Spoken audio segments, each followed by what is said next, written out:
Good afternoon.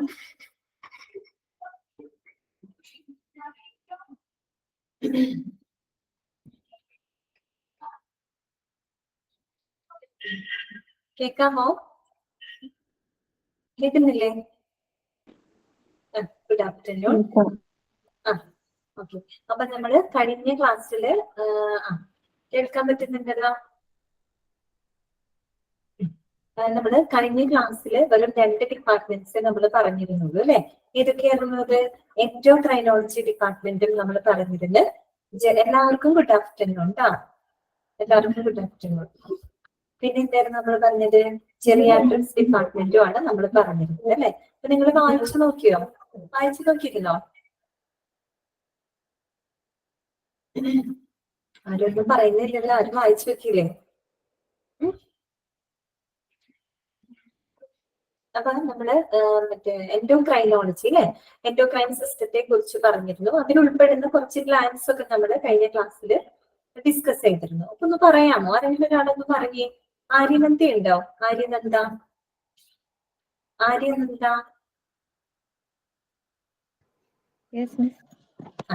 ഒന്ന് പറയാമോ?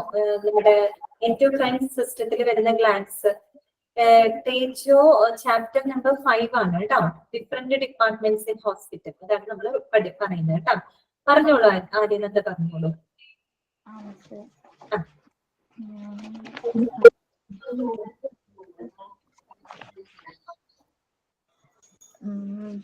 പറഞ്ഞോളൂ. ടൈം പോകുന്നു, പെട്ടെന്ന് പറയണേ.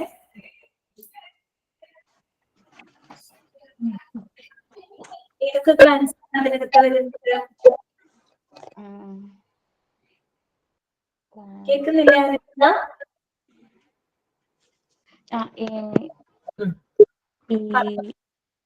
ഏതാണ്?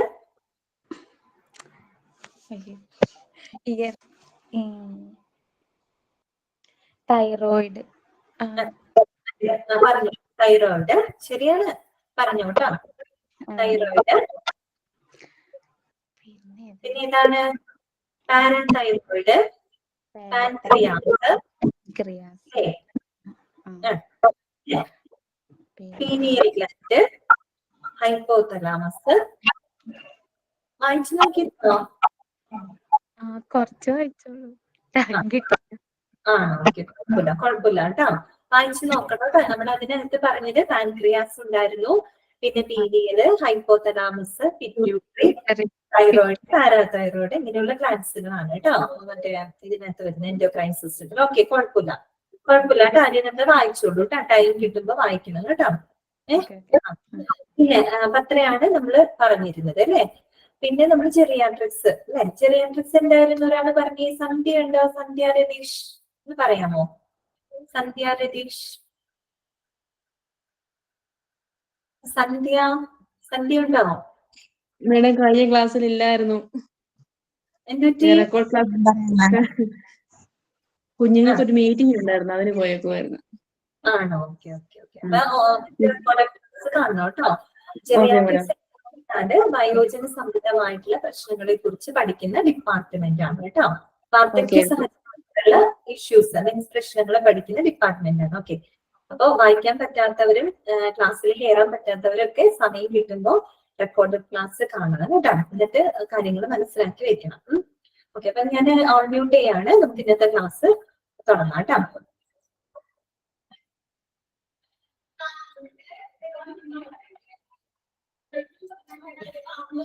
അപ്പൊ നമ്മള് എൻഡോക്രൈൻ സിസ്റ്റവും ജെറിയാട്രിക്സ് വരെയാണ് നമ്മൾ കഴിഞ്ഞ ക്ലാസ്സിൽ പറഞ്ഞു നിർത്തിയത് കേട്ടോ. വലിയൊരു ചാപ്റ്റർ ആണിത്. പെട്ടെന്ന് അങ്ങനെ നീങ്ങുന്ന ഒരു ചാപ്റ്റർ അല്ല. അങ്ങനെ. അപ്പൊ പിന്നെ നമ്മൾ പറയാൻ പോകുന്നത് അടുത്തൊരു ഡിപ്പാർട്ട്മെന്റ് ആണ്. ഇതാണ് ജനറൽ മെഡിസിൻ. ഏതാണ്? General medicine. ആ പേര് പോലെ തന്നെ എന്താണ്? ജനറൽ ആണ് അല്ലെ?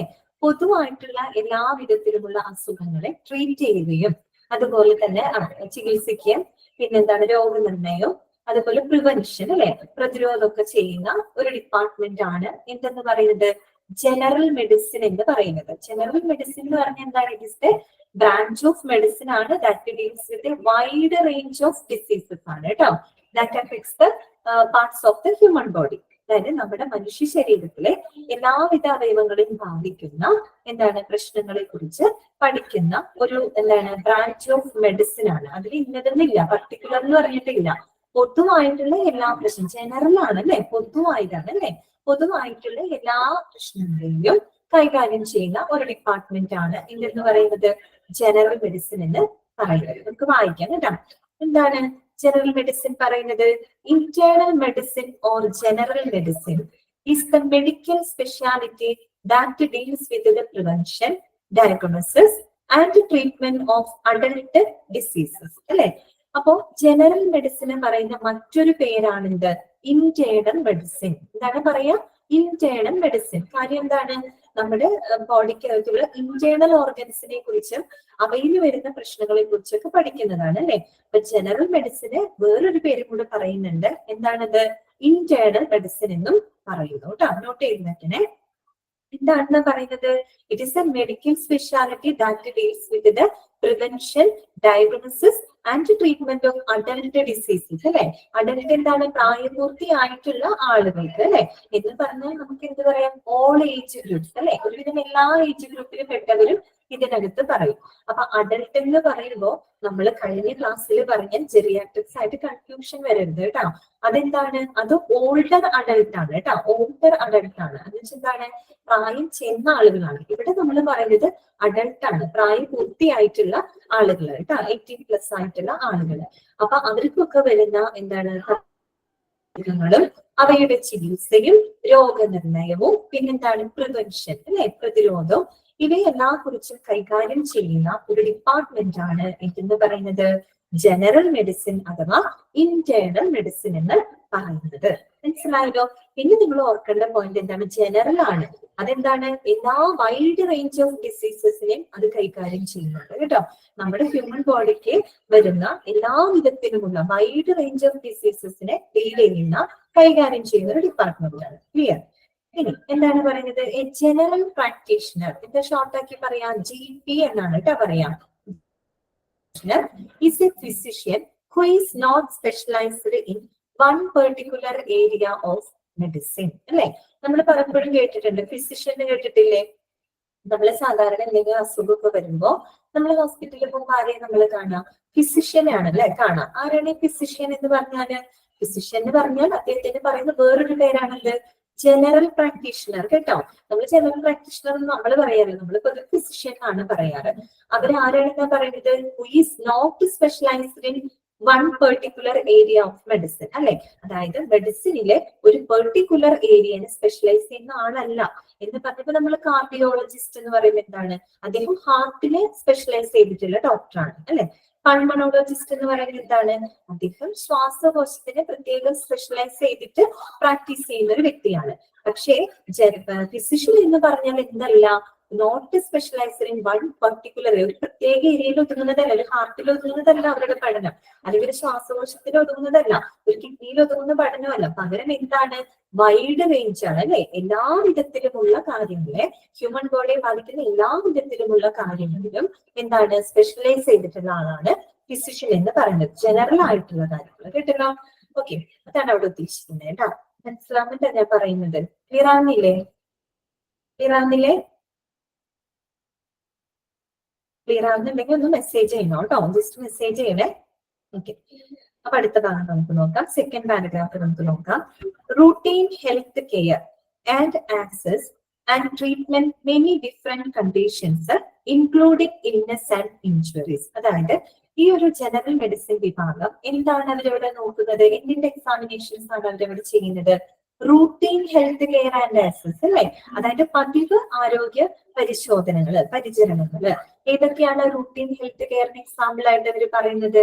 ഫിസിക്കൽ എക്സാമിനേഷൻസ് അല്ലെ. അതായത് എന്താണ്? ശാരീരികമായിട്ടുള്ള പരിശോധനകൾ. സാധാരണ ചിലവരൊക്കെ എന്താണ്? റെഗുലർ ആയിട്ടുള്ള ചെക്കപ്പും കാര്യങ്ങളൊക്കെ ചെയ്യുന്ന ആളുകളുണ്ടായിരിക്കും ഇല്ലേ. അപ്പൊ അതും അതിനകത്ത് പെടും. പിന്നെ എന്താണ്? ഇമ്മ്യൂണൈസേഷൻ, അതായത് എന്താണ്? പ്രതിരോധ കുത്തിവയ്പ്പുകൾ. അതൊക്കെ എന്താ? ജനറൽ ആയിട്ടുള്ള കാര്യങ്ങളാണ് അല്ലെ. അപ്പൊ അങ്ങനെയുള്ള റുട്ടീൻ ഹെൽത്ത് കെയറും ആൻഡ് ആക്സസ് അതിനെ പറ്റിയുള്ള വിലയിരുത്തലുകളും പിന്നെന്താണ് treat the many different conditions including the illness and injuries അല്ലെ. പല വിധത്തിലുള്ള രോഗങ്ങളും ഇൻജുറീസ് ആവാം, മുറിവോ അല്ലെങ്കിൽ പരിക്കുകളോ, വലിയ സിവിയർ ആയിട്ടുള്ള മുറിവുകളല്ല കേട്ടോ ഉദ്ദേശിക്കുന്നത്. അതായത് സാധാരണ രീതിയിൽ വരുന്ന പരിക്കുകള് അല്ലെങ്കിൽ മുറിവുകള് അങ്ങനെയെല്ലാം തന്നെ ട്രീറ്റ് ചെയ്യുന്ന ഒരു ഡിപ്പാർട്ട്മെന്റ് ആണ് എന്തെന്ന് പറയുന്നത് ജനറൽ മെഡിസിൻ എന്ന് പറഞ്ഞിട്ട്. ഓക്കെ, ഇനി എന്താണ് നമ്മൾ അതിൽ വർക്ക് ചെയ്യുന്ന ഡോക്ടറാണ് നമ്മൾ എന്താ പറയുക ഫിസിഷ്യൻ ആണ് പറയാ അല്ലെ. അദ്ദേഹത്തിന്റെ ക്വാളിഫിക്കേഷൻ ആണ് ഇവിടെ പറയുന്നത് MBBS വിത്ത് MD. എന്തിനാണ് MD എടുത്തേക്കുന്നത്? ജനറൽ മെഡിസിൻ അല്ലെ. ജനറൽ മെഡിസിൻ ഒരു പെർട്ടിക്കുലർ ഫീൽഡ് നമുക്ക് പറയാൻ പറ്റുമോ? അല്ലെങ്കിൽ ഒരു പെർട്ടിക്കുലർ ഓർഗൻ ഒരു പ്രത്യേക അവയവത്തിന് മാത്രം ഒതുങ്ങിയ പഠനമാണോ? അല്ല, ജനറൽ ആണ് അല്ലെ, പൊതുവായിട്ടുള്ള കാര്യങ്ങളാണ്. General medicine is usually A general physician. മനസ്സിലായോ? ഒരു ഫിസിഷ്യന്റെ യോഗ്യത ക്വാളിഫിക്കേഷൻ എന്താണ്? MBBS വിത്ത് MD ആണ് അല്ലെ. MBBS എന്ന് പറയുമ്പോൾ അവരുടെ ഡിഗ്രി കോഴ്സ് പോലെയാണ്. Bachelor of medicine and bachelor of surgery ആണ് കേട്ടോ. MD എന്ന് പറഞ്ഞ എന്താണ്? ഡോക്ടർ ഓഫ് മെഡിസിൻ ആണ് എന്ന് പറഞ്ഞ എന്താണ്? പോസ്റ്റ് ഗ്രാജുവേഷൻ ആണ് കേട്ടോ. അവര് സ്പെഷ്യലൈസ് ചെയ്തിരിക്കുന്നത് എന്തിനകത്താണ്? ജനറൽ മെഡിസിനാണ്. അപ്പൊ അതാണ് ഒരു ഫിസിഷ്യന്റെ ക്വാളിഫിക്കേഷൻ എന്ന് പറയുന്നത് കേട്ടോ. സാധാരണ MD എടുക്കുന്ന എന്തിനു വേണ്ടിയിട്ടാണ്? സ്പെഷ്യലൈസ് ചെയ്യാനാണ്. ഒരു കാർഡിയോളജിസ്റ്റ് ആണെങ്കിൽ അദ്ദേഹം MBBS കഴിഞ്ഞ് MD എടുക്കുന്നത് ചിലപ്പോൾ ഹാർട്ട് സംബന്ധമായിട്ടുള്ള കാര്യങ്ങളാവും. ഇനി ഒരു പൾമനോളജിസ്റ്റ് ആണെങ്കിൽ അദ്ദേഹം MBBS കഴിഞ്ഞിട്ട് ഈ പറയുന്ന പോലെ ശ്വാസകോശ സംബന്ധത്തിലാണ് സ്പെഷ്യലൈസ് ചെയ്യുന്നുണ്ടാവാം. നമ്മുടെ ഫിസിഷ്യൻ എന്ന് പറയുന്നത് MD എടുക്കുന്നത് ജനറൽ മെഡിസിൻ ആയിരിക്കും കേട്ടല്ലോ. അതാണ് ഫിസിഷ്യന്റെ യോഗ്യത. ഈ ഒരു ഡിപ്പാർട്ട്മെന്റ് ക്ലിയർ ആയില്ലേ? ജനറൽ മെഡിസിൻ എന്താണെന്നുള്ളത് മനസ്സിലായാലും അവിടെ ഒരു ഫിസിഷ്യൻ ആണ് അവരെ പറയാ. അവര് ജനറൽ പ്രാക്ടീഷണർ എന്നും പറയാറുണ്ട് കേട്ടോ. ഓക്കെ, പിന്നെ എന്തൊക്കെ എക്സാമിനേഷൻ എന്തൊക്കെ കാര്യങ്ങളാണ് ആ ഒരു ഡിപ്പാർട്ട്മെന്റിൽ ഹാൻഡിൽ ചെയ്യുന്നത്? സാധാരണ റുട്ടീൻ ആയിട്ടുള്ള പതിവ് പരിശോധനകള്, പിന്നെ എന്താ പറയുക രോഗാവസ്ഥകള്, അതുപോലെ പരിക്കുകൾ, അങ്ങനെയുള്ള കാര്യങ്ങളെയൊക്കെ ഡീൽ ചെയ്യുന്ന കൈകാര്യം ചെയ്യുന്ന ഒരു ഡിപ്പാർട്ട്മെന്റ് ആണ്. ഇത്രയേ ഉള്ളൂ കേട്ടോ. പിന്നെ നെക്സ്റ്റ് ഡിപ്പാർട്ട്മെന്റിലേക്ക് പോയാലോ നമുക്ക്. അടുത്തത് എന്താണ്? Gastroenterology. ഏതാണ്? Gastroenterology. അപ്പൊ നമ്മള് കഴിഞ്ഞ ക്ലാസ്സിൽ ജെറിയാട്രിക്സ് പറഞ്ഞപ്പോ വാർദ്ധക്യ സഹജമായിട്ടുള്ള അസുഖങ്ങളിൽ ഒരെണ്ണായിട്ട് നമ്മൾ പറഞ്ഞത് ഗ്യാസ്ട്രോ എൻറ്ററോളജി ആയിരുന്നു അല്ലെ. അപ്പൊ നമുക്ക് ഇവിടെ കുറെ കൂടെ ഡീറ്റെയിൽഡ് ആയിട്ട് നോക്കാം. ഗ്യാസ്ട്രോ ആ പേര് കേൾക്കുമ്പോൾ തന്നെ എന്താണ്? ഗ്യാസ് എന്നൊക്കെ പറയുമ്പോൾ നമുക്ക് എന്താ ഓർമ്മ വരുന്നത്? ആമാശയമാണ് ഓർമ്മ വരുന്നത് അല്ലെ. അതായത് ആമാശയ സംബന്ധമായിട്ടുള്ള അല്ലെങ്കിൽ ഉദര സംബന്ധമായിട്ടുള്ള വയറ് സംബന്ധമായിട്ടുള്ള പ്രശ്നങ്ങൾ അല്ലെങ്കിൽ അവിടെ ഉണ്ടാവുന്ന അസുഖങ്ങൾ അവയുടെ ചികിത്സയൊക്കെ കൈകാര്യം ചെയ്യുന്ന ഒരു ഡിപ്പാർട്ട്മെന്റ് ആണ് എന്തെന്ന് പറയുന്നത്? ഗ്യാസ്ട്രോ എൻറ്ററോളജി എന്ന് പറയുന്നത്. ഓക്കെ, ഇത് നമുക്ക് വായിക്കാം. എന്താണ്? This department deals with abdominal related medicine അല്ലെ. അബ്ഡോമിൻ എന്ന് വെച്ചാൽ എന്താണ്? അബ്ഡോമിൻ നമ്മളുടെ വയറാണ് കേട്ടോ, ഉദരം വയറാണ്. അപ്പൊ വയറ് സംബന്ധമായിട്ടുള്ള അതെ ജിസ്ന വയറാണ് കേട്ടോ. അപ്പൊ വയറ് സംബന്ധമായിട്ടുള്ള അബ്ഡോമൻ ആണ് നമ്മൾ പറയാ. അപ്പൊ അവിടെ ആ ഫീൽഡുമായിട്ട് മീൻസ് അബ്ഡോമനുമായിട്ട് ബന്ധപ്പെട്ടിട്ടുള്ള അസുഖങ്ങൾ കൈകാര്യം ചെയ്യും. ഓക്കെ, ഇപ്പൊ നമ്മൾ അബ്ഡോമൻ എന്ന് പറഞ്ഞു അല്ലെ. അബ്ഡോമൻ എന്ന് പറയുമ്പോൾ അവിടെ ഒത്തിരിയേറെ ഓർഗൻസ് ഉണ്ട്. ഈ പറയുന്ന സ്റ്റൊമക്ക് ഉണ്ട്, പിന്നെന്താണ് ലിവർ ഉണ്ട്, പാൻക്രിയാസ് ഉണ്ട്, പിന്നെന്താണ് ചെറുകുടലുണ്ട്, വൻകുടലുണ്ട്. ഇതെല്ലാം അടങ്ങുന്നതാണ് നമ്മുടെ അബ്ഡോമൻ എന്ന് പറയുന്നത്. അപ്പൊ നമ്മൾ ഇനി കാണാൻ പോകുന്നത് അബ്ഡോമൻ ഭാഗത്ത് ഏതൊക്കെ ഓർഗൻസ് ഉണ്ട്, അവയ്ക്ക് വരുന്ന അസുഖങ്ങളായിരിക്കും എവിടെ ചികിത്സിക്കുന്നുണ്ടാവുക? ഗ്യാസ്ട്രോ എൻറ്ററോളജിയിൽ ചികിത്സിക്കുന്നുണ്ടാവും. അപ്പൊ നോക്കാം. The diagnosis and treatment of conditions that effect the oesophagus. എന്താണ് ഈസോഫാഗസ്? എന്താണ് ഈസോഫാഗസ്? അറിയോ? ഈസോഫാഗസ് എന്താണെന്ന് അറിയുന്നവരത് മെസ്സേജ് ചെയ്തേ. കുടലല്ല കേട്ടോ, കുടലല്ല, അന്നനാളമാണ് കേട്ടോ. ഏതാ? അതെ ശ്രീതിക, കറക്റ്റ് ആണ്. ഫുഡ് പൈപ്പ്, അത് തന്നെ അന്നനാളം കേട്ടോ. അന്നനാളമാണ് ഉദ്ദേശിക്കുന്നത്. അന്നനാളം അറിയാലോ, ഒരു മസ്കുലാർ ട്യൂബ് ആണ് കേട്ടോ. മസ്കുലാർ ട്യൂബ് ആണ് that connects our mouth to stomach കേട്ടോ. നമ്മുടെ വായനെ സ്റ്റൊമക്ക് ഉണ്ടല്ലോ ആമാശയമായിട്ട് കണക്ട് ചെയ്യുന്ന ആ ഒരു മസ്കുലാർ ട്യൂബിനെയാണ് നമ്മള് അന്നനാളം. അന്നം എന്ന് വെച്ചാൽ ഭക്ഷണമാണ് അല്ലെ. നമ്മുടെ ഭക്ഷണം ഇറങ്ങി സ്റ്റൊമക്കിലോട്ട് പോകുന്നത് ഏതിലൂടെയാണ്? ഈ ഒരു കുഴലിലൂടെയാണ് കേട്ടോ. അതിനെയാണ് നമ്മൾ എന്ത് പറയുന്നത്? ഈസോഫാഗസ് എന്ന് പറയുന്നത്, അന്നനാളം. ഓക്കെ, അന്നനാളത്തിനകത്ത് വരുന്നുണ്ട്. പിന്നെന്താണ്? സ്റ്റൊമക്ക് അല്ലെ, അറിയാലോ ആമാശയമാണ്. പിന്നെന്താണ്? സ്മോൾ ഇൻറ്റസ്റ്റൈൻ, അതെന്താണ്? ചെറുകുടൽ അല്ലെ, ചെറുകുടലാണ്. പിന്നെന്താണ്? ലാർജ് ഇൻറ്റസ്റ്റൈൻ, ബ്രാക്കറ്റിൽ കൊടുത്തിട്ടുണ്ട് കോളൻ എന്ന് പറഞ്ഞ് കൊടുത്തിട്ടുണ്ട്. കോളൻ തന്നെയാണ് എന്തെന്ന് പറയുന്നത് ലാർജ് ഇൻറ്റസ്റ്റൈൻ, അതായത് വൻകുടലാണ് കേട്ടോ.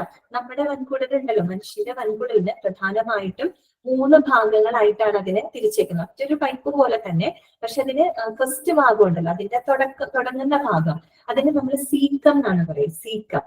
പിന്നെ മിഡില് വരുന്ന ഭാഗം, അതായത് നടുക്ക് വരുന്ന മെയിൻ പോർഷൻ, അതിനെയാണ് നമ്മൾ കോളൻ എന്ന് പറയുന്നത് കേട്ടോ. സംഭവം തന്നെയാണ്, ലാർജ് ഇൻറ്റസ്റ്റൈൻ തന്നെയാണ്. പിന്നെ ഈ പറയുന്ന വൻകുടലിന്റെ അവസാനത്തെ ഭാഗം, എൻഡ് പാർട്ട് എന്ന് പറയുന്നത് എന്താണ്, അതിന് നമ്മൾ റെക്റ്റം എന്നാണ് പറയാ കേട്ടോ. റെക്റ്റം, മലാശയം എന്നാണ് പറയാ കേട്ടോ. അപ്പൊ സീക്കം, കോളൻ, റെക്റ്റം, അങ്ങനെ 3 ഭാഗം മീൻസ് 3 തുടക്ക ഭാഗം, മിഡിൽ ഭാഗം, എൻഡ് ഭാഗം, അങ്ങനെയാണ് വൻകുടലിനെ നമ്മൾ ഡിവൈഡ് ചെയ്തേക്കുന്നത്. ഇവിടെ പറയുന്നത് കോളൻ ആണ് കേട്ടോ. എന്ന് പറയുന്നത് മിഡിൽ പോർഷൻ, ഏറ്റവും ഇമ്പോർട്ടന്റ് ആയിട്ടുള്ള ഏറ്റവും വലിയ ഭാഗം അല്ലെ. അതെന്താണ്, ലാർജ് ഇൻറ്റസ്റ്റൈൻ തന്നെയാണ്. പിന്നെന്താണ് ലിവർ അല്ലെ, ലിവർ അറിയാലോ, കരളാണ്. ഇവിടെ ഒരു കോമ ഇട്ട് കൊടുക്കണം കേട്ടോ. പിന്നെന്താണ് പാൻക്രിയാസ്, നമ്മൾ കഴിഞ്ഞ ക്ലാസ്സിൽ പഠിച്ചു അല്ലെ. എന്താണ് ആഗ്നേയ ഗ്രന്ഥി കേട്ടോ, ആഗ്നേയ ഗ്രന്ഥി.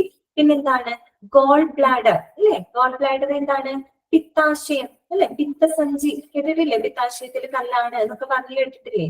അത് നമ്മുടെ അതെ പിത്തസഞ്ചി തന്നെ, വിറ്റി കറക്റ്റ് ആണ് കേട്ടോ.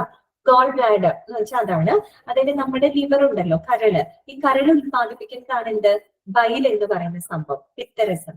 അപ്പൊ അത് സ്റ്റോർ ചെയ്ത് വെക്കുന്ന ഒരു സാക്ക്, ഒരു സഞ്ചിയാണ്, ലിവറിനോട് ചേർന്ന് കാണപ്പെടുന്ന ഒരു സാക്ക്, ഒരു സഞ്ചിയാണ് എന്തെന്ന് പറയുന്നത് ഗോൾ ബ്ലാഡർ എന്ന് പറയുന്നത്. അതായത് നമ്മുടെ ലിവർ ഉത്പാദിപ്പിക്കുന്ന ബൈൽ ഉണ്ടല്ലോ, ആ ബൈല് സ്റ്റോർ ചെയ്ത് വെക്കുന്ന ഒരു സഞ്ചിയാണ് ഈ പറയുന്ന ഗോൾ ബ്ലാഡർ അഥവാ പിത്തസഞ്ചി എന്ന് പറയുന്നത്. ഓക്കെ. പിന്നെന്താണ് കോളൻ ആൻഡ് റെക്റ്റം. നമ്മൾ നേരത്തെ പറഞ്ഞില്ലേ, കോളൻ എന്താണ്, വൻകുടലിന്റെ ആ ഒരു മിഡിൽ പോർഷൻ ആണ് കേട്ടോ.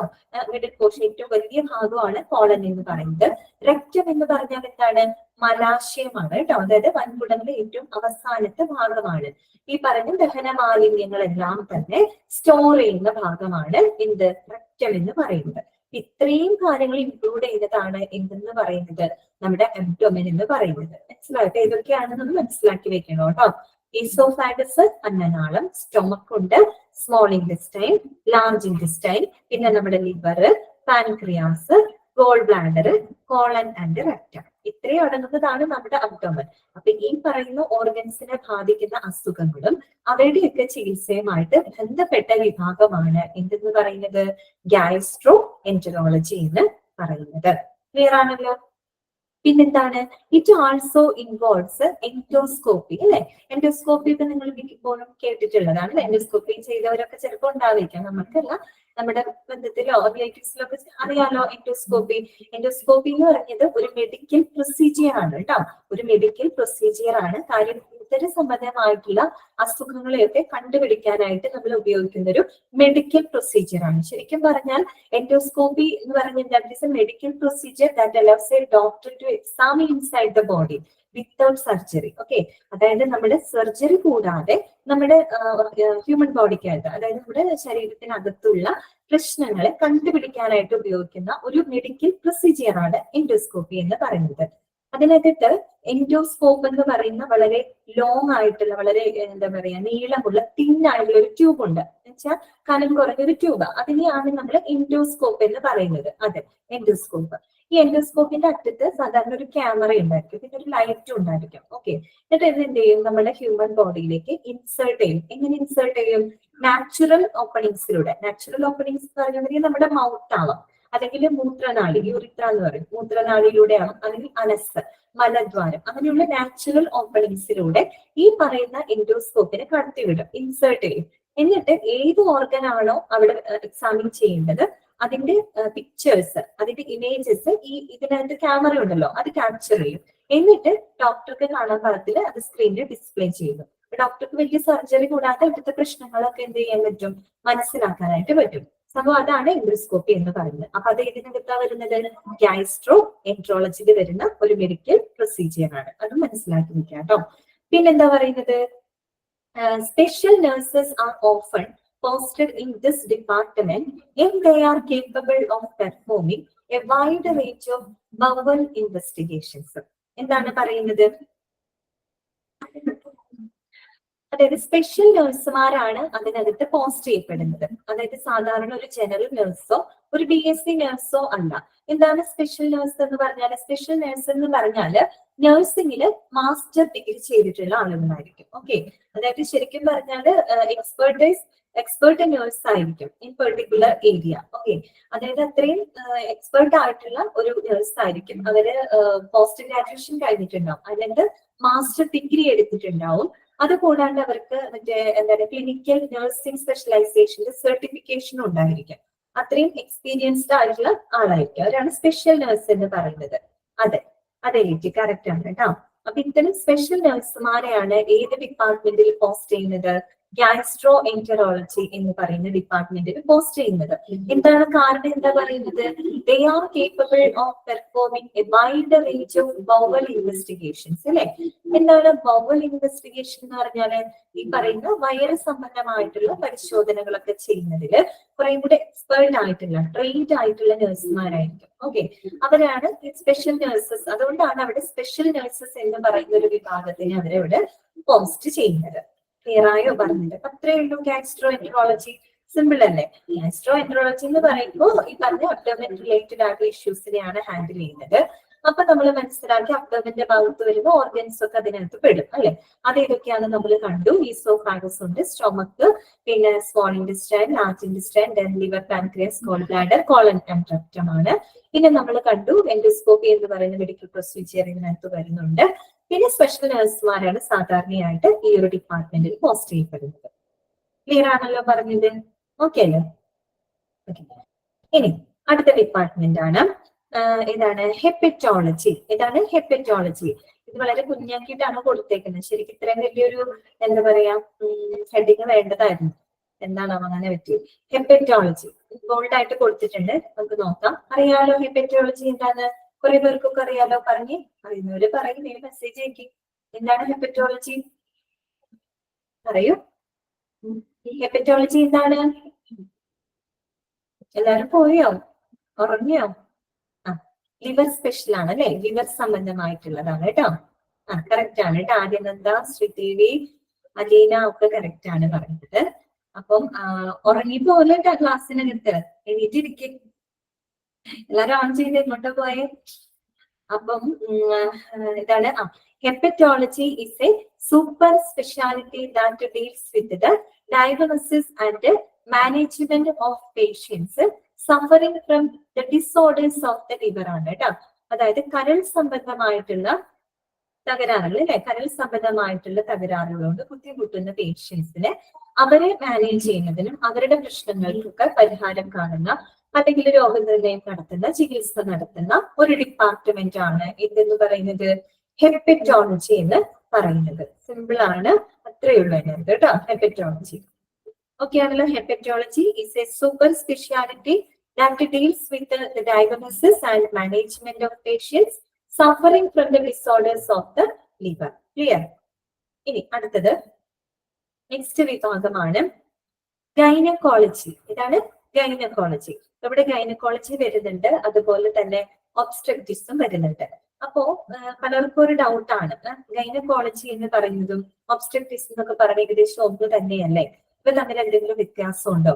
ചെറിയൊരു വ്യത്യാസമുണ്ട്. കാര്യം നമ്മൾ നോക്കുമ്പോൾ ഒരു കോമൺ ഇതായിട്ട് നമുക്ക് ഉണ്ട്, അതിനകത്ത് ഒരു കോമൺ ഫാക്ടർ ഉണ്ട്. പക്ഷെ എന്നിരുന്നാൽ കൂടി എന്താണ് ചെറിയൊരു വ്യത്യാസമുണ്ട് കേട്ടോ രണ്ടും തമ്മില്. അതായത് ചെറിയ വ്യത്യാസമേ ഉള്ളൂ. പക്ഷെ എന്താണ്, നമ്മൾ സാധാരണ നമ്മുടെ ഹോസ്പിറ്റലില് ഗൈനക്കോളജി വിത്ത് ഒബ്സ്ട്രക്റ്റിക്സ് എന്ന് പറയുന്ന ഒരൊറ്റ ഡിപ്പാർട്ട്മെന്റ് ആയിട്ടാണ് പൊതുവെ നമ്മൾ ഹോസ്പിറ്റലിനകത്ത് കാണാറുള്ളത് അല്ലെ. അപ്പോ എന്താണ് ഗൈനക്കോളജി എന്ന് പറയുന്നത് നിങ്ങൾക്കറിയാം.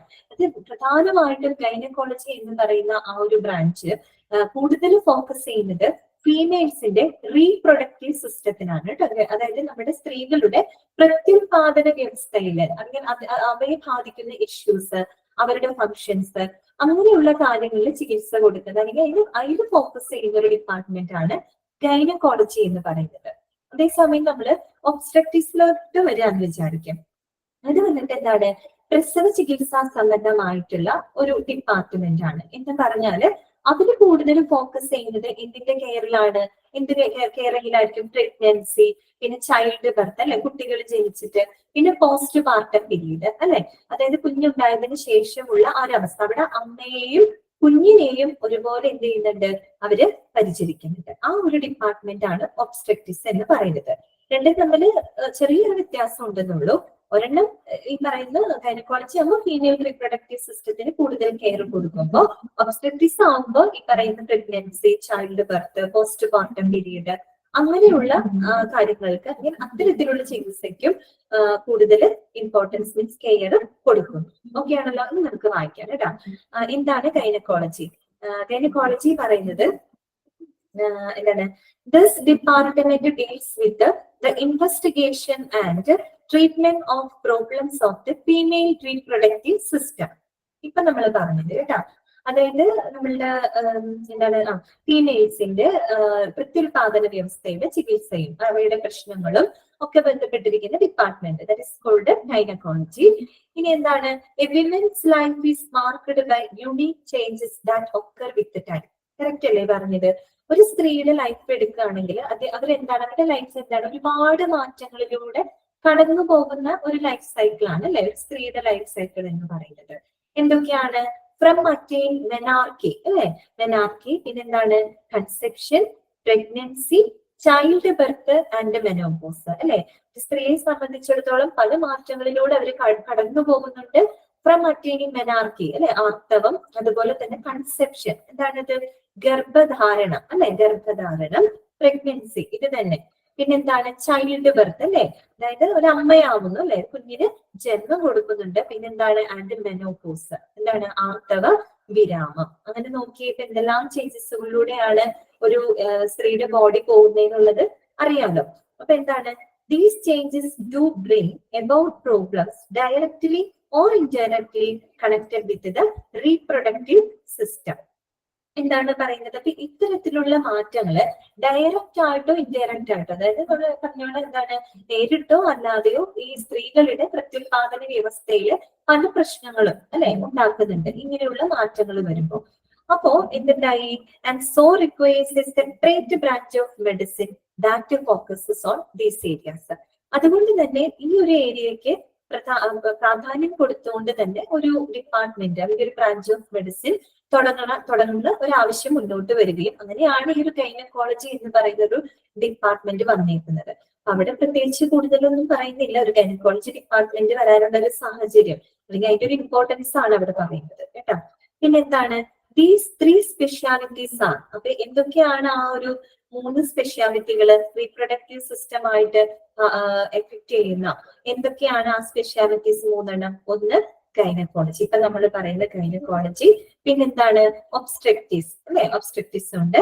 പിന്നെ വരുന്നതാണ് ഇൻഫെർട്ടിലിറ്റി. ഇൻഫെർട്ടിലിറ്റി എന്ന് പറഞ്ഞാല് വന്ധ്യതയാണ് കേട്ടോ, വന്ധ്യതയാണ് ഇൻഫെർട്ടിലിറ്റി എന്നതുകൊണ്ട് ഉദ്ദേശിക്കുന്നത്. അപ്പൊ ഈ ഒരു 3 സ്പെഷ്യാലിറ്റിയും ഇത് കൂടുതൽ ഫോക്കസ് ചെയ്യുന്നുണ്ട്. അപ്പൊ ഇപ്പൊ 3 നമുക്ക് പഠിക്കാനും ഉണ്ട്. ഓക്കെ, ഇനി എന്താണ് പറയുന്നത്, gynaecology consist of medical and surgical therapies for the complete spectrum of disorders that involves the female reproductive system. നമ്മൾ ഈ പറഞ്ഞ കാര്യം തന്നെയാണ് കേട്ടോ ഇവിടെ പറഞ്ഞത്. എന്താണ്, സ്ത്രീകളുടെ പ്രത്യുൽപാദന വ്യവസ്ഥയുമായിട്ട് ബന്ധപ്പെടുന്ന എല്ലാ തരത്തിലുമുള്ള പ്രശ്നങ്ങളെ ഒരു കംപ്ലീറ്റ് സ്പെക്ട്രം ഓഫ് ഡിസോർഡേഴ്സ് ആണ് പറയുന്നത്. ഇവിടെ കംപ്ലീറ്റ് സ്പെക്ട്രം എന്നതുകൊണ്ട് ഉദ്ദേശിക്കുന്നത് എന്താണ്, ഇപ്പൊ ഒരു രോഗം വന്നത് മൈൽഡ് ആയിട്ട് പിന്നീട് എന്തിലേക്ക് എത്തും, സിവിയർ ആയിട്ടുള്ള ഒരു അവസ്ഥയിലേക്ക് എത്തും. അപ്പൊ അത്തരത്തില് എന്താണ് അതിനെ സ്പെക്ട്രം എന്നതുകൊണ്ട് ഉദ്ദേശിക്കുന്നത് കേട്ടോ. അപ്പൊ for the complete spectrum of disorders, ഇങ്ങനെയുള്ള അസുഖങ്ങളെയൊക്കെ ഡീൽ ചെയ്ത് അവയുടെ ചികിത്സയും സർജിക്കൽ തെറാപ്പീസ് ഒക്കെ ഇൻക്ലൂഡ് ചെയ്യുന്ന അത്തരത്തിലുള്ള സേവനങ്ങൾ കൊടുക്കുന്ന ഡിപ്പാർട്ട്മെന്റ് ആണ് എന്തെന്ന് പറയുന്നത്, ഗൈനക്കോളജി എന്ന് പറയുന്നത്. മനസ്സിലായോ? അറിയാലോ ഗൈനക്കോളജി എന്താണുള്ളത്? ക്ലിയർ ആണല്ലോ? ഓക്കെ, ഇനി അടുത്തൊരു ഡിപ്പാർട്ട്മെന്റ് നമ്മൾ കടക്കുകയാണ്. ഏതാണത്? ഒബ്സ്ട്രക്റ്റിക്സ്. എന്താണ് ഒബ്സ്ട്രക്റ്റിക്സ് കേട്ടോ? ഇതൊക്കെ പലർക്കും അറിയാവുന്ന ഡിപ്പാർട്ട്മെന്റ്സ് ആണ്. നമ്മൾ ഓരോ ഡിപ്പാർട്ട്മെന്റുകളിലൂടെ കടന്നു പോകുമ്പോൾ നമുക്കറിയണം ഇന്ന ഡിപ്പാർട്ട്മെന്റ് ഇന്ന ഒരു ഇതുമായിട്ട് റിലേറ്റഡ് ആണ്, അല്ലെങ്കിൽ അവയിൽ ഉൾപ്പെടുന്ന അവയവങ്ങൾ ഏതൊക്കെയാണ്, എന്തിന്റെയൊക്കെ ചികിത്സയാണ് ആ ഒരു ഡിപ്പാർട്ട്മെന്റിനകത്ത് നടക്കുന്നത്. അങ്ങനെയുള്ള കാര്യങ്ങളൊക്കെ നിങ്ങൾ ഫോക്കസ് ചെയ്ത് പഠിക്കണം കേട്ടോ. ആദ്യം തന്നെ ഓരോ ഡിപ്പാർട്ട്മെന്റ് കേൾക്കും. ഈ ഒരു ചാപ്റ്റർ പഠിക്കുമ്പോൾ നമുക്ക് പഠിച്ചു കഴിയുമ്പോൾ നമുക്ക് അറിയണം എന്റെ ഡിപ്പാർട്ട്മെന്റ് ഇന്നതുമായിട്ട് റിലേറ്റഡ് ആണ് എന്നുള്ളത് നമുക്ക് മനസ്സിലാവണം. പിന്നെ ഓരോ ഡിപ്പാർട്ട്മെന്റ് പ്രത്യേകമായിട്ട് ചിലതില് ഇപ്പൊ നമ്മൾ കഴിഞ്ഞ ദിവസം എൻഡോക്രൈൻ അതിൽ ഉൾപ്പെടുന്ന ഗ്ലാൻസിനെ കുറിച്ച് നമ്മൾ പറഞ്ഞിരുന്നു അല്ലെ. അപ്പോ അങ്ങനെ ഉൾപ്പെടുന്ന അവയവങ്ങൾ ഏതൊക്കെയാണ് എന്നുള്ളതും കൂടെ നിങ്ങൾ മനസ്സിലാക്കി വെക്കണം കേട്ടോ. അപ്പൊ ഇനി അടുത്തതാണ് ഒബ്സ്ട്രക്റ്റീസ്. ഒബ്സ്ട്രക്റ്റീസ് എന്ന് പറഞ്ഞു കഴിഞ്ഞാല് it is A surgical speciality dealing with the care of mother and child before, during and after child birth അല്ലെ. ഇപ്പൊ നമ്മൾ പറഞ്ഞു പ്രസവ ചികിത്സാ സംബന്ധമായിട്ടുള്ള ഒരു വിഭാഗമാണ്. അവിടെ അമ്മയ്ക്കും കുഞ്ഞിനും ഒരുപോലെ കെയറിങ് കൊടുക്കുന്നുണ്ട് ഒബ്സ്ട്രക്റ്റിക്സ് ഡിപ്പാർട്ട്മെന്റില്. പ്രത്യേകം പറയുന്നത് ബിഫോർ അല്ലെ, പ്രഗ്നൻസിക്ക് ആ ഒരു പ്രഗ്നന്റ് ആയിരിക്കുന്ന സമയത്ത്, ചൈൽഡ് ബർത്തിന് മുമ്പും, അതുപോലെ ഡ്യൂറിങ് ചൈൽഡ് ബർത്ത് അല്ലെ, പ്രസവ സമയത്തും, ആൻഡ് ആഫ്റ്റർ ചൈൽഡ് ബർത്ത് അതായത് കുഞ്ഞുണ്ടായതിനു ശേഷം, അപ്പോഴൊക്കെയുള്ള ഈ പറയുന്ന പരിചരണവുമായിട്ട് ബന്ധപ്പെട്ട വിഭാഗമാണ് ഒബ്സ്ട്രക്റ്റിക്സ് എന്ന് പറയുന്നത്. അപ്പൊ അത് അത്രയേ ഉള്ളൂ അതിനകത്ത് പറയുന്നത്. പിന്നെ നമ്മൾ ഇവിടെ വേറൊരു പോയിന്റും കൂടെ പറയൂ. ഏതായിരുന്നു അത്? ഇൻഫെർട്ടിലിറ്റി അല്ലെ, വന്ധ്യതയാണ്. വന്ധ്യത എന്താണ് ഇൻഫെർട്ടിലിറ്റി എന്നുള്ളത് അതാണ് ഈ അടുത്ത കാര്യത്തില് പറയുന്നത്. സെന്റൻസിൽ ശ്രദ്ധിക്കുക. Assisted reproductive is the special branch of medicine that deals with the infertility issues in both men and women. അതായത് സ്ത്രീകളിലും പുരുഷന്മാരിലും ഉണ്ടാകുന്ന വന്ധ്യതാ പ്രശ്നങ്ങളെ കുറിച്ച് അല്ലെങ്കിൽ അത്തരം പ്രശ്നങ്ങളെ കൈകാര്യം ചെയ്യുന്ന ഒരു ബ്രാഞ്ച് ഓഫ് മെഡിസിൻ അല്ലെ, മെഡിസിന്റെ ഒരു വിഭാഗമാണ് എന്തെന്ന് പറയുന്നത്? അസിസ്റ്റഡ് റീപ്രൊഡക്റ്റീവ് അല്ലെ, അസിസ്റ്റഡ് റീപ്രൊഡക്റ്റീവ് ടെക്നോളജി എന്ന് വേണമെങ്കിൽ പറയാം കേട്ടോ. ART എന്നാണ് പറയാം. എന്താണ് ART? ART എന്ന് വെച്ചാൽ എന്താണ്? Assisted reproductive technology. എന്താണത് ART എന്ന് പറഞ്ഞാല്? മറ്റൊന്നുമല്ല, ഇൻഫെർട്ടിലിറ്റി പ്രശ്നങ്ങളെ പരിഹരിക്കുന്ന ഒരു ബ്രാഞ്ച് ഓഫ് മെഡിസിൻ ആണ് കേട്ടോ. അതായത് സ്ത്രീകളിലും ഉണ്ട്, സ്ത്രീകൾക്കും പുരുഷന്മാർക്കും രണ്ടു കൂട്ടർക്കും ഒരുപോലെ വരാലോ. അങ്ങനെ വരുന്ന വന്ധ്യതാ പ്രശ്നങ്ങൾ ചികിത്സിക്കുന്ന ഒരു വിഭാഗമാണ് ART എന്ന് പറയുന്നത്. അഥവാ ഇൻഫെർട്ടിലിറ്റി ഡിപ്പാർട്ട്മെന്റ് ആണ് കേട്ടോ. നമ്മൾ അങ്ങനെയല്ല പറയാ, അസിസ്റ്റഡ് റീപ്രൊഡക്റ്റീവ് ടെക്നോളജി ART എന്നാണ് പറയാ കേട്ടോ. എന്താണ്? പിന്നെ മാത്രമല്ല, it involves diagnosis of infertility therapeutic technique to improve the fertility അല്ലെ, ഫെർട്ടിലിറ്റി കൂട്ടാനായിട്ട് ഇംപ്രൂവ് ചെയ്യുന്നതിന് വേണ്ടിയിട്ടുള്ള ഇതുപോലത്തെ എന്താണ് വന്ധ്യതാ ചികിത്സാ സാങ്കേതിക വിദ്യകളൊക്കെ, അത്തരത്തിലുള്ള ചികിത്സകളൊക്കെ ഇൻവോൾവ് ചെയ്യുന്നുണ്ട്. ഏതിനകത്ത്? ARTക്കകത്ത്. പിന്നെ അത് മാത്രമല്ല, അതിന്റെ embryology services such as in vitro fertilisation. എന്താണ് ഇൻ വിട്രോ ഫെർട്ടിലൈസേഷൻ അഥവാ IVF അല്ലെ? നമ്മൾ കേട്ടിട്ടില്ല IVF ട്രീറ്റ്മെന്റ് എന്ന് കേട്ടിട്ടില്ലേ? കുട്ടികളില്ലാത്ത ആൾക്കാർക്ക് വന്ധ്യതാ ചികിത്സയാണ് കേട്ടോ. ഇൻ വിട്രോ ഫെർട്ടിലൈസേഷൻ അതിന്റെ ഷോർട്ട് ഫോം ആണ് IVF എന്ന് പറയുന്നത്. അതായത് സാധാരണ രീതിയിൽ ഈ പറഞ്ഞോണം റീപ്രൊഡക്റ്റീവ് ഇത് നടക്കാത്ത ആളുകളെ സംബന്ധിച്ച് ഈ പറയുന്ന സ്ത്രീകളുടെ എഗ്ഗും പിന്നെ എന്താ സ്പേമും കൂടെ outside the body, in vitro എന്നാണ് പറയുന്നത് അല്ലേ. ഇൻ വിട്രോ എന്ന് പറഞ്ഞാൽ എന്താണ്? ഔട്ട്സൈഡ് ദ ബോഡിയാണ്, ശരീരത്തിന് പുറത്താണ് കേട്ടോ. ശരീരത്തിന് പുറത്ത്, അതായത് ലബോറട്ടറി ഡിഷിനകത്ത് ഈ പറയുന്ന എഗ്ഗും സ്പേമുമായിട്ട് കൂട്ടി യോജിപ്പിച്ചിട്ട് പിന്നെ അത് എംബ്രിയോ ആയിട്ട് മാറും, അതായത് ഒരു ഭ്രൂണമായിട്ട് മാറും. ഭ്രൂണമായി കഴിയുമ്പോൾ ആ എംബ്രിയോനെ എന്ത് ചെയ്യും? ഈ സ്ത്രീയുടെ യൂട്രസിനകത്തേക്ക് ഡെപ്പോസിറ്റ് ചെയ്യും. പിന്നെ കുഞ്ഞതിനകത്ത് വളർന്നോളും. ഇതാണ് എന്തെന്ന് പറയുന്നത്? IVF എന്ന് പറയുന്നത്. എന്താണ്? ടെസ്റ്റ് ട്യൂബും അതിനകത്ത് പെടും കേട്ടോ. ഇൻ വിട്രോ ഫെർട്ടിലൈസേഷനിൽ പെടും. ഓക്കെ. അപ്പൊ ഇൻ വിട്രോ ഫെർട്ടിലൈസേഷൻ പോലെയുള്ള ഇത്തരത്തിലുള്ള എംബ്രിയോളജി സർവീസസുകളും ആര് തരുന്നുണ്ട്? ഏത് ഡിപ്പാർട്ട്മെന്റ് തരുന്നുണ്ട്? ART ഡിപ്പാർട്ട്മെന്റ് അല്ലെ, അസിസ്റ്റഡ് റീപ്രൊഡക്റ്റീവ് ടെക്നോളജി കേട്ടോ. അതിന്റെ ഒരു എക്സാമ്പിൾ ആണ് എന്ത്? ഇൻ വിട്രോ ഫെർട്ടിലൈസേഷൻ IVF എന്ന് പറയുന്നത്. ക്ലിയർ ആയോ പറഞ്ഞത്? മനസ്സിലായില്ലേ? ഇതിനകത്ത് അപ്പൊ നമ്മൾ 3 കാര്യങ്ങൾ അതിനകത്ത് പറഞ്ഞു പോയിട്ടുണ്ട് കേട്ടോ. ഗൈനക്കോളജി എന്താണെന്ന് നമ്മൾ മനസ്സിലാക്കി, ഒബ്സ്ട്രക്റ്റിക്സ് എന്താണെന്നുള്ളത് മനസ്സിലാക്കി, ഇൻഫെർട്ടിലിറ്റിന് പ്രത്യേകം ഹെഡിങ് എഴുതി കൊടുത്തിട്ടില്ല, പക്ഷെ ഇതിനകത്ത് പറയുന്നുണ്ട് കേട്ടോ. അസിസ്റ്റഡ് റീപ്രൊഡക്റ്റീവ് പറയുന്നുണ്ട്, ART കേട്ടോ. അത് നോക്കി വായിക്കണം കേട്ടോ, മനസ്സിലാക്കി വെക്കണേ. പിന്നെ ഇനി അടുത്തൊരു ഡിപ്പാർട്ട്മെന്റ് നമുക്ക് പഠിക്കാം. ഏതാണത്? ന്യൂറോളജി. ഏത് ഡിപ്പാർട്ട്മെന്റ് ആണ്? ന്യൂറോളജി. പറഞ്ഞേ, ന്യൂറോളജി എന്തായിരിക്കും? നിങ്ങൾക്കറിയാലോ ന്യൂറോളജി എന്തായിരിക്കും? ന്യൂറോളജി ഡിപ്പാർട്ട്മെന്റ് ഏതായിരിക്കും? വെയിൻ, ആര്യതന്ത, നെർവ്സ്, നെർവ്. ഓക്കെ ഓക്കെ, ഇതാണ് നെർവ്സ് ആണ് കേട്ടോ. നാഡികളുമായിട്ട് ബന്ധപ്പെട്ടിട്ടുള്ള പഠനമാണ്. ഓക്കെ, അതായത് നമ്മുടെ നെർവസ് സിസ്റ്റം അല്ലെ? നാഡീ വ്യവസ്ഥ. അതെ, ബ്രെയിൻ ആൻഡ് സ്പൈൻ. കറക്റ്റ് ആണ്, അതും കറക്റ്റ് ആണ് കേട്ടോ. അതായത് നമ്മളുടെ ഹ്യൂമൻ നെർവസ് സിസ്റ്റം നാഡീ വ്യവസ്ഥയുമായിട്ട് ബന്ധപ്പെടുന്ന അല്ലെങ്കിൽ നാഡീ വ്യവസ്ഥയുമായിട്ട് ബന്ധപ്പെട്ട അസുഖങ്ങളെയൊക്കെ ട്രീറ്റ് ചെയ്യുന്ന ഒരു ഡിപ്പാർട്ട്മെന്റ് ആണ് എന്തെന്ന് പറയുന്നത്? ന്യൂറോളജി ഡിപ്പാർട്ട്മെന്റ് എന്ന് പറയുന്നത്. അപ്പൊ നമ്മുടെ നെർവസ് സിസ്റ്റം എന്ന് പറഞ്ഞാൽ എന്താണ്? നമ്മുടെ ഹ്യൂമൻ നെർവസ് സിസ്റ്റത്തിൽ ആരൊക്കെയാ വരുന്നത്? ബ്രെയിനും അതുപോലെ തന്നെ സ്പൈനൽ കോഡും ആണ് അല്ലെ? അതായത് നമ്മുടെ മസ്തിഷ്കവും സുഷുമ്നാ നാഡിയും ഉൾപ്പെടുന്നതാണ് നമ്മളുടെ നെർവസ് സിസ്റ്റം എന്ന് പറയുന്നത് അല്ലെ? നാഡീ വ്യവസ്ഥ എന്ന് പറയുന്നത്. അത് തന്നെ സെൻട്രൽ നെർവസ് സിസ്റ്റം ഉണ്ട്, പെരിഫറൽ നെർവസ് സിസ്റ്റം ഉണ്ട്. നമുക്ക് അതിലോട്ടൊന്നും പോകണ്ട. ഈ സെൻട്രൽ നെർവസ് സിസ്റ്റത്തിന്റെ മെയിൻ കേന്ദ്രമാണ് എന്തെന്ന് പറയുന്നത്? നമ്മളുടെ ബ്രെയിൻ കേട്ടോ, ബ്രെയിൻ. അതുപോലെ തന്നെ സ്പൈനൽ കോഡ് കേട്ടോ, സുഷുമ്നാ നാഡി എന്ന് പറയും. സുഷുമ്നാ നാഡി എന്ന് പറഞ്ഞാൽ നമ്മുടെ ബ്രെയിനകത്ത് മെഡുല്ല ഒബ്ലോങ്കേറ്റ എന്ന് നിങ്ങൾ കേട്ടിട്ടുണ്ടാവും അല്ലെ? നമ്മുടെ ബ്രെയിനിന്റെ ഒരു ഭാഗമാണ് കേട്ടോ മെഡുല്ല ഒബ്ലോങ്കേറ്റ എന്ന് പറയുന്ന ഭാഗം. അപ്പൊ അതിന്റെ തുടർച്ചയായിട്ട് കാണപ്പെടുന്ന നട്ടെല്ലിനുള്ളിലുള്ള ഭാഗമാണ് ഈ പറയുന്ന സ്പൈനൽ കോഡ് കേട്ടോ, സുഷുമ്നാ നാഡി. നീണ്ടിരിക്കുന്നത് ബ്രെയിനിൽ നിന്നാണ് അത് സ്റ്റാർട്ട് ചെയ്യുന്നത് കേട്ടോ. അതില് മെഡുല്ല ഒബ്ലോങ്കേറ്റ എന്ന് പറയുന്ന ആ ഒരു ഭാഗത്ത് നിന്നും തുടർച്ചയായിട്ട് കാണപ്പെടുന്ന നട്ടെല്ലിനുള്ളിലെ ഭാഗമാണ് സ്പൈനൽ കോഡ് അഥവാ സുഷുമ്നാ നാഡി എന്ന് പറയുന്നത്. അത് ഇതിനകത്ത് വരുന്നതാണ്, നമ്മുടെ നെർവസ് സിസ്റ്റത്തിനകത്ത് വരുന്നതാണ്. ഓക്കെ, അപ്പൊ നോക്കൂ, neurology deals with human nervous system. Okay, പിന്നെന്താണ്? The doctors in this department investigate and treat the patients for problems effecting their brain and spinal cord അല്ലെ? അപ്പൊ ഈ ഒരു ഡിപ്പാർട്ട്മെന്റിലെ ഡോക്ടേഴ്സ് എന്തിനുള്ള ചികിത്സ അവർ കൊടുക്കുന്നത്? രോഗികളുടെ തലച്ചോറിനെയും സുഷുമ്നാ നാഡിയൊക്കെ ബാധിക്കുന്ന പ്രശ്നങ്ങളെ അന്വേഷിക്കുകയും ചികിത്സിക്കുകയൊക്കെ ചെയ്യുന്ന, അല്ലെങ്കിൽ അതിൽ ട്രെയിൻഡ് ആയിട്ടുള്ള ആളുകളായിരിക്കും അവിടുത്തെ ഡോക്ടേഴ്സ് എന്ന് പറയുന്നത്. ഇനി neurologist examine the patients who have been referred to them by other physicians in both the inpatient and the outpatient settings. അതായത് ഒരു ഇൻപേഷ്യന്റ് അല്ലെങ്കിൽ ഔട്ട് പേഷ്യന്റ് സെറ്റിംഗ്സിൽ നിന്നും ആ ഒരു ക്രമീകരണങ്ങളിൽ നിന്നും ഫിസിഷ്യൻസ് എന്താണ് റെഫർ ചെയ്യുന്ന പേഷ്യൻസിനെയാണ് ആര് പരിശോധിക്കുന്നത്? ന്യൂറോളജിസ്റ്റുകൾ പരിശോധിക്കുന്നത്. നമുക്ക് സാധാരണ എന്തെങ്കിലും അസുഖങ്ങൾ വരുമ്പോൾ നമ്മൾ ഡോക്ടറെ അടുത്ത് പോകും. നമുക്ക് സാധാരണ ഫിസിഷ്യനെയാണ് നമ്മൾ കാണുക അല്ലെ? ഫിസിഷ്യൻ നമ്മൾ നേരത്തെ പറഞ്ഞു, ജനറൽ മെഡിസിൻ അല്ലെ?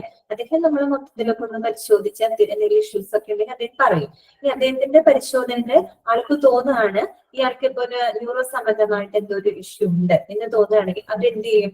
ന്യൂറോളജിസ്റ്റിനെ റെഫർ ചെയ്യും അല്ലെ? ന്യൂറോളജിസ്റ്റ് അതിന് സ്പെഷ്യലൈസ് ചെയ്തിട്ടുള്ള ആളുകളെ റെഫർ ചെയ്യാനായിട്ട് പറയും അല്ലെ? അതിന് അവരുടെ ഒരു കൺസൾട്ടേഷൻ എടുക്കാനായിട്ട് ആവശ്യപ്പെടും. അത്തരത്തില് ഇൻപേഷ്യന്റ് ഔട്ട് പേഷ്യന്റ് ആ ഒരു സെറ്റിംഗ്സിൽ നിന്നും ഫിസിഷ്യൻസ് റെഫർ ചെയ്യുന്ന പേഷ്യൻസിനെയാണ്, ന്യൂറോളജിയിലേക്ക് റെഫർ ചെയ്യുന്ന പേഷ്യൻസിനെ ന്യൂറോളജിസ്റ്റുകൾ പരിശോധിക്കുന്നു. പിന്നെന്താണ് പറയുന്നത്? A neurologist will begin their interaction with a patient by taking a comprehensive medical history. അപ്പോ നമ്മുടെ ന്യൂറോളജിസ്റ്റ് എന്താ ചെയ്യുന്നത്? ആ ഒരു രോഗിയുടെ ഒരു കോംപ്രിഹെൻസീവ് ആയിട്ടുള്ള മെഡിക്കൽ ഹിസ്റ്ററി അല്ലെ, സമഗ്രമായിട്ടുള്ള ഒരു മെഡിക്കൽ ഹിസ്റ്ററി പരിശോധന നടത്തും അല്ലെ? മെഡിക്കൽ ഹിസ്റ്ററി എടുത്തതിന് ശേഷമാണ് പിന്നെ എന്ത് ചെയ്യുന്നത്? ന്യൂറോളജിസ്റ്റ് അവര് എന്ത് ചെയ്യുന്നത്? അവരുമായിട്ട് ഇന്ററാക്ട് ചെയ്യാനായിട്ട് തുടങ്ങുന്നത്. കാര്യം എന്താണ്? ഒരു ഇപ്പൊ നാഡീ സംബന്ധമായിട്ടുള്ള പ്രശ്നങ്ങളൊക്കെ ആണെങ്കിൽ ചിലപ്പോൾ അത് പലപ്പോഴും പാരമ്പര്യമൊക്കെ ആയിട്ട് വരാറുണ്ട്, പാരമ്പര്യ പ്രശ്നമൊക്കെ ആയിട്ട് വരാറുണ്ട്. അവരുടെ ഒരു മെഡിക്കൽ ഹിസ്റ്ററി പരിശോധിക്കണം. ചിലപ്പോൾ അവരുടെ അച്ഛനോ അല്ലെങ്കിൽ മുത്തശ്ശനോ അങ്ങനെയൊക്കെ വന്നു പോയിട്ടുണ്ടാവാം ചില അസുഖങ്ങളൊക്കെ, നാഡീ സംബന്ധമായിട്ടുള്ള പ്രശ്നങ്ങൾ.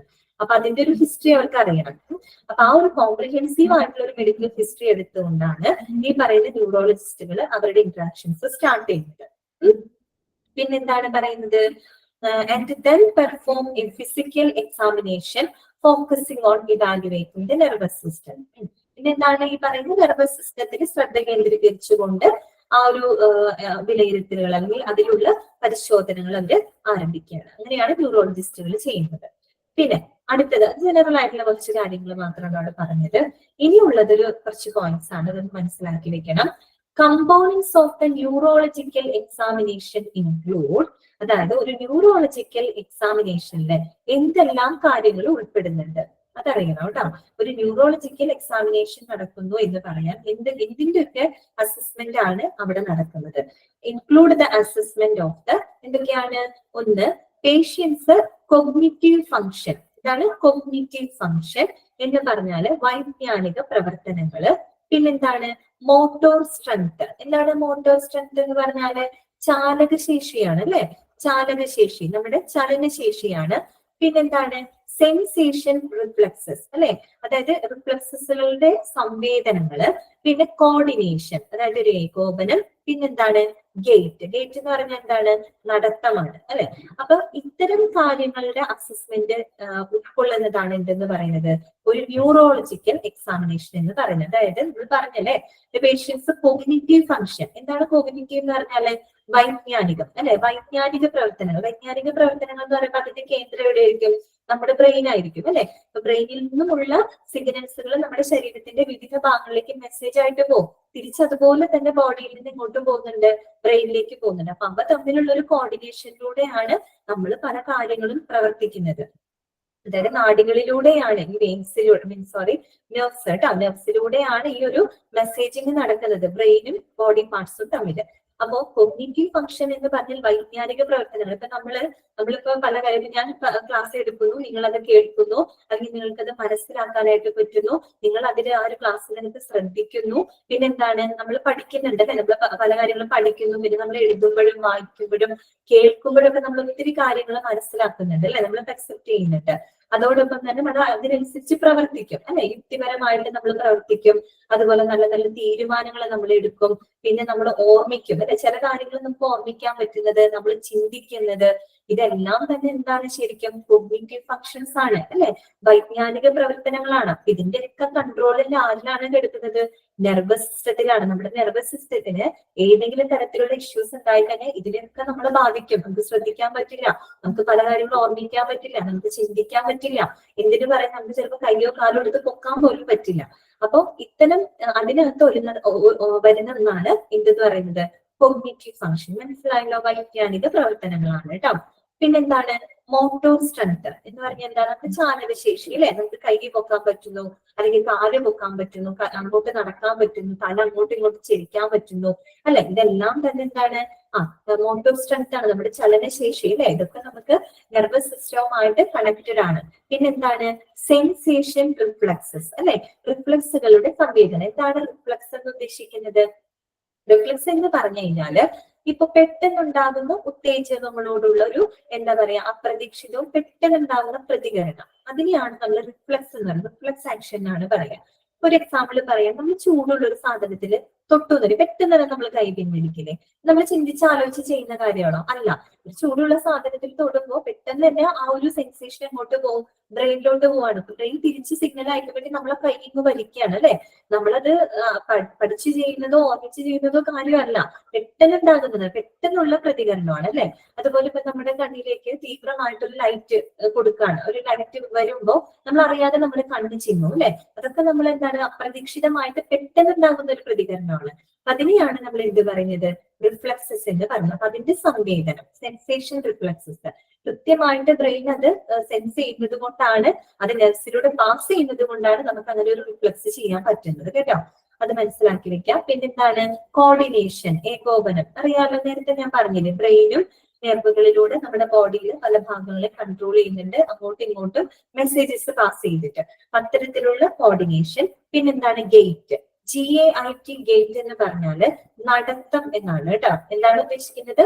നടത്തമാണ്, നടത്തം.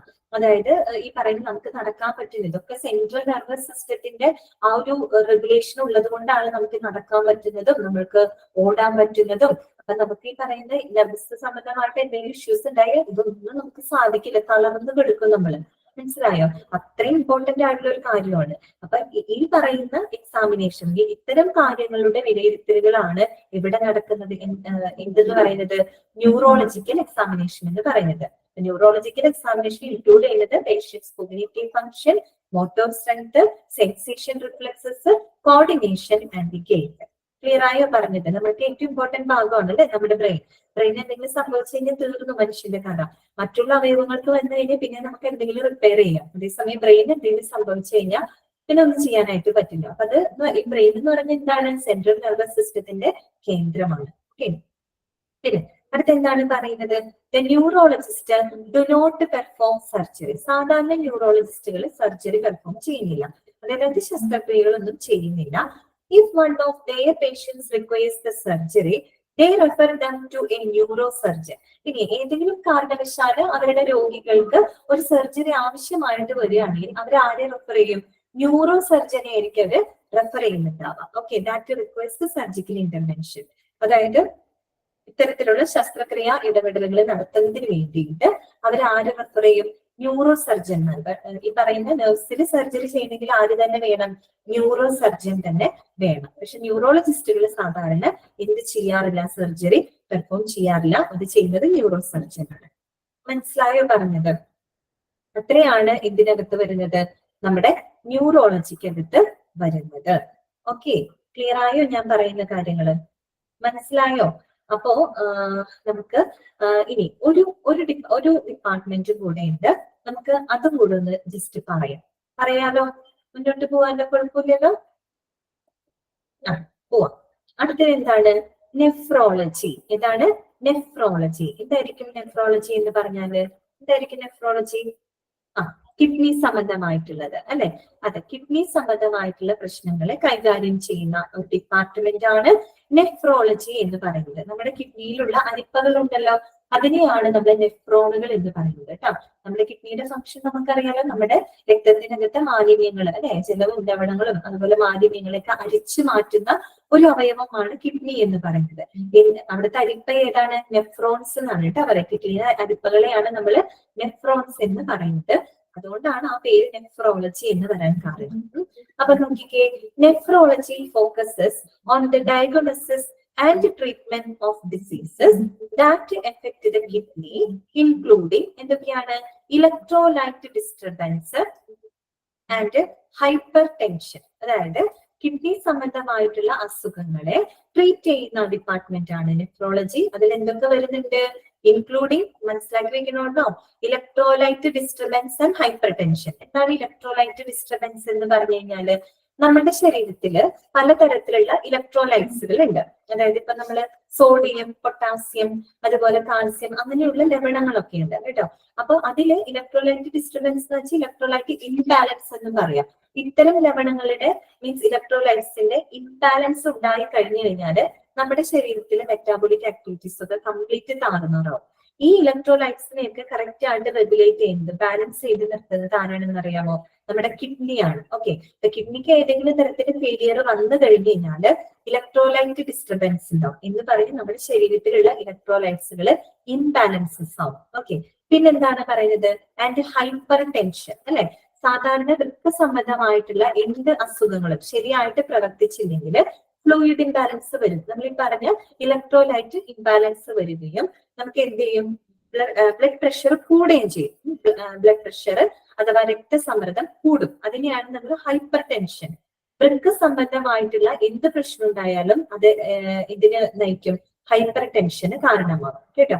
അങ്ങനെയുള്ള ഇതിന്റെ ആ ഒരു എക്സാമിനേഷൻസ് ഒക്കെ നടത്തുന്ന ഒരു ഡിപ്പാർട്ട്മെന്റ് ആണ് നെഫ്രോളജി എന്ന് പറയുന്നത്. പിന്നെന്താണ്?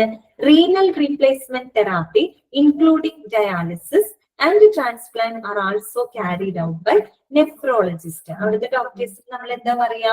നെഫ്രോളജിസ്റ്റ് എന്നാണ് പറയാ. അവരെന്താ ചെയ്യുന്നത്?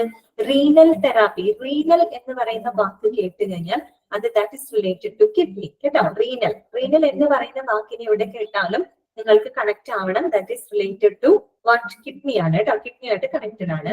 Renal replacement therapy including dialysis അല്ലെ? കിഡ്നിക്ക് ശരിയായിട്ട് പ്രവർത്തിക്കാൻ പറ്റാതെ വരുമ്പോ മറ്റൊരു യന്ത്രത്തിന്റെ സഹായത്തോടു കൂടി എന്ത് ചെയ്താണ്? ഡയാലിസിസ് കേട്ടോ. ഡയാലിസിസ് സർവീസസ് എന്ന് പറഞ്ഞിട്ട് ഒരു ചാപ്റ്റർ തന്നെ നിങ്ങൾക്ക് പഠിക്കാനുണ്ട്. അപ്പൊ നമുക്ക് കുറെ കൂടെ ഡീറ്റെയിൽ ആയിട്ട് അവിടെ പറയാം. പിന്നെ ട്രാൻസ്പ്ലാന്റ് അല്ലെ? കിഡ്നി ട്രാൻസ്പ്ലാന്റേഷൻസ് ഒക്കെ നടക്കുന്നുണ്ട്. അതെല്ലാം തന്നെ ക്യാരി ചെയ്യുന്ന നടക്കുന്ന ഒരു ഡിപ്പാർട്ട്മെന്റ് ആണ് എന്തെന്ന് പറയുന്നത്? നെഫ്രോളജി ഡിപ്പാർട്ട്മെന്റ് എന്ന് പറയുന്നത്. ക്ലിയർ ആയോ? അപ്പൊ നമുക്ക് ഇന്നത്തെ ക്ലാസ് ഒന്നും കൂടെ കൺക്ലൂഡ് ചെയ്ത് ഞാൻ പറയാണ്.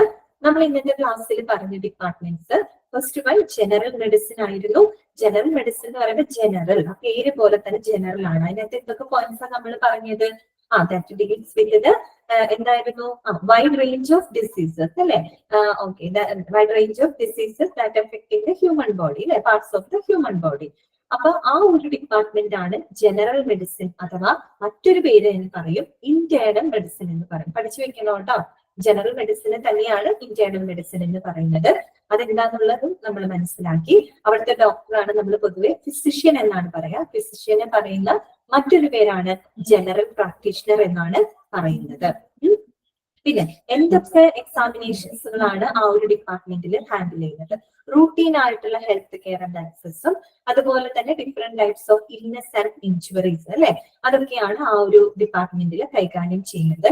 പിന്നെ ആ ഒരു ഫിസിഷ്യന്റെ യോഗ്യത നമ്മൾ മനസ്സിലാക്കി. MBBS വിത്ത് MD ആണ്. MD എന്തിലെടുത്തിരിക്കുന്നത്? ജനറൽ മെഡിസിൻ ആണ്. അത്രയും പോയിന്റ്സ് ആണ് നമ്മൾ ജനറൽ മെഡിസിൻ ഡിപ്പാർട്ട്മെന്റിനകത്ത് പറഞ്ഞത്. രണ്ടാമത് നമ്മൾ പറഞ്ഞ ഡിപ്പാർട്ട്മെന്റ് ഗാസ്ട്രോ എൻറ്ററോളജി ആണ്. അതായത് അബ്ഡോമിൻ റിലേറ്റഡ് ആയിട്ടുള്ള ഇഷ്യൂസിനെ കൈകാര്യം ചെയ്യുന്ന ഒരു ഡിപ്പാർട്ട്മെന്റ് ആണ് ഗാസ്ട്രോ എൻറ്ററോളജി എന്ന് പറയുന്നത്. അപ്പൊ നമ്മൾ അബ്ഡോമിൻ റിലേറ്റഡ് ആയിട്ടുള്ള അബ്ഡോമിനിൽ വരുന്ന ഓർഗൻസ് ഏതൊക്കെയാണ് പ്രത്യേകം നമ്മൾ എടുത്തു പറഞ്ഞു.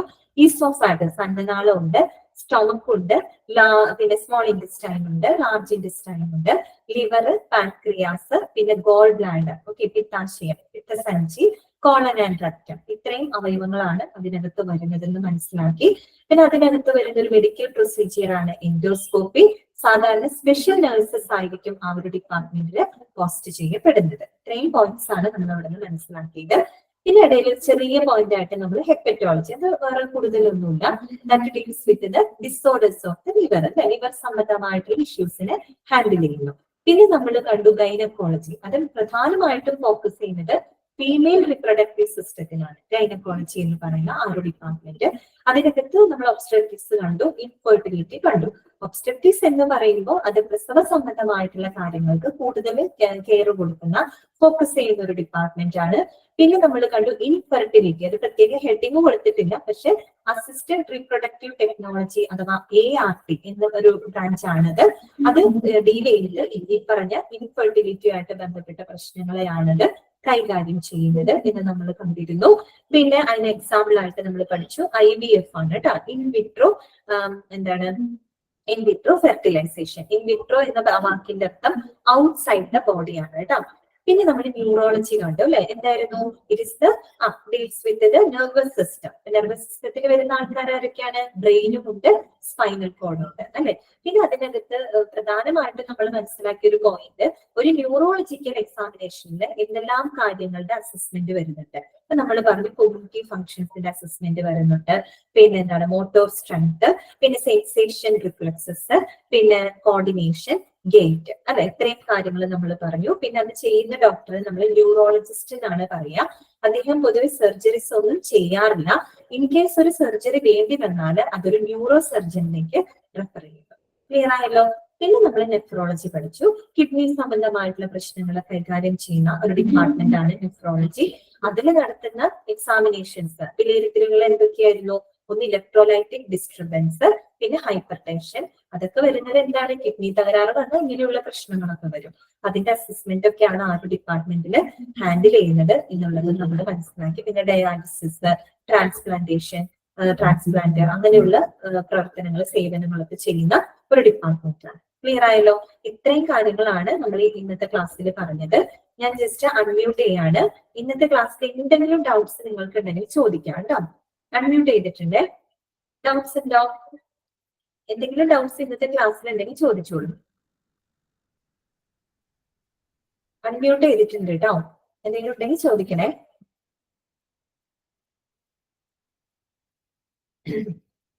ഡൗട്ട്സ് ഒന്നുമില്ല? ക്ലിയർ ആണോ?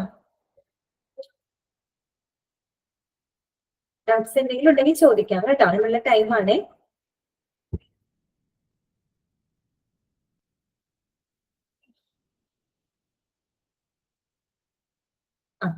ഓക്കെ ആണല്ലോ? ഓക്കെ അല്ലേ? അപ്പൊ നിങ്ങൾ എന്നാലും ക്ലിയർ ആണെന്ന് ഞാൻ വിചാരിക്കുന്നു കേട്ടോ. ക്ലാസ് കാണാൻ പറ്റാത്തവര് റെക്കോർഡഡ് ക്ലാസ് കാണണം കേട്ടോ. ജോലിക്കൊക്കെ പോകുന്നവരുണ്ടായിരിക്കും, അവർക്ക് എന്റെ ഇടയ്ക്കൂടെ ടൈമൊക്കെ കണ്ടെത്താൻ ബുദ്ധിമുട്ടുണ്ടാവും, അറിയാം. പിന്നെ ഹൗസ് വൈഫും എല്ലാവരും ഉണ്ടാവും, അറിയാം. അപ്പൊ ടൈം കണ്ടെത്താം, അത്രേ ഉള്ളൂ. എനിക്ക് അത്രയും അറിയാൻ പറ്റുള്ളൂ കേട്ടോ. അപ്പൊ ശരി എന്നാ ഇന്നത്തെ ക്ലാസ് നമ്മൾ വൈൻഡപ്പ് ചെയ്യാണ്. നെക്സ്റ്റ് ക്ലാസ്സിൽ നമുക്ക് കാണാം. Okay, thank you.